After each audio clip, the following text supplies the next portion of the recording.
The uranium and the nuclear market is still exceptionally strong. The outlook for nuclear and uranium over the next number of decades is remarkable, and we need more uranium and more discoveries have to be made. So look, we anticipate, look, the spot price has gone from, 65 to $70 this last week. It was hovering around 65 for several months, and I think we're going to start to see the utilities start to come back into the market and start to sign longer term contracts. All right, welcome back inside our proactive newsroom. And joining me now is John Bay. He is the CEO of Standard Uranium. And John, great to see you again. How are you?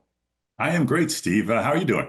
I'm doing well. Thanks very much. Good to have you along. Company out with a bit of a corporate update today and adding some new advisors. And one of those advisors is with a group called Jasper Management Advisory Corp. And very significant, very key strategically as to why you brought them on board, John. Yeah, thanks for having this interview, Steve, and for bringing that up. So yes, we brought on the Jasper Group, led by Gord Keep, who is the CEO, and along with that comes a new CFO, Vivian Jiang, and Alicia Krawaniak, sorry, who is our new corporate secretary. So adding those three into our mix is fantastic. That is one of initial stages that Standard Uranium is advancing in our corporate strategic maneuvers. So look, we're trying to add in new shareholders, bring in new strategic partners, and this group is going to be instrumental in helping us head in that direction. So it's a great new addition to the Standard team today. Yeah, and people may not understand that there's a tremendous amount of work that goes on behind the scenes at trying to attract new shareholders to the company. It's not always about putting out a video or things like that. It's those interpersonal meetings as well. It is. And I think, one of the things that Standard's done over the past 8 years, it's actually been 8 years since we started this company, is we've built a really strong technical team, great projects, great geologists in Saskatchewan. And the capital markets side it's been lacking recently in the last couple of years as the uranium market is headed sort of sideways or downwards.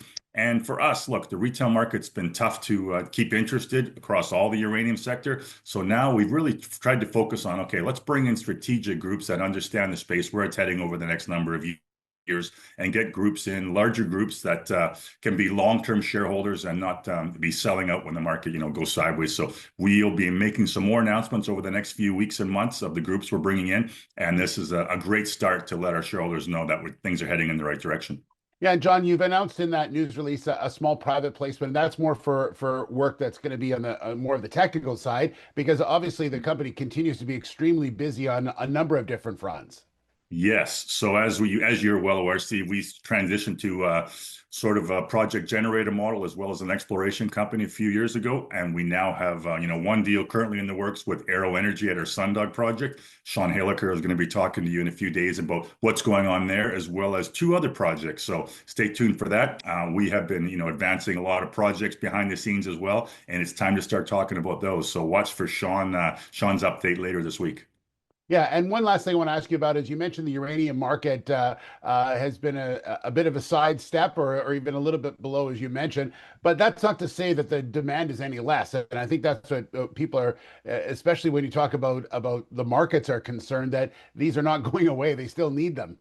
Yeah, that's a great point, Steve. Look, the uranium and the nuclear market is still exceptionally strong. The outlook for nuclear and uranium over the next number of decades is remarkable, and we need more uranium and more discoveries have to be made. So look, we anticipate, look, the spot price has gone from, 65 to $70 this last week. It was hovering around 65 for several months, and I think we're going to start to see the utilities start to come back into the market and start to sign longer term contracts. The long-term price is still very strong, around $80, which is an excellent price. And what's been happening, politically, globally, with the Trump administration, it's really put a pause on everything across the whole sector for the last several months.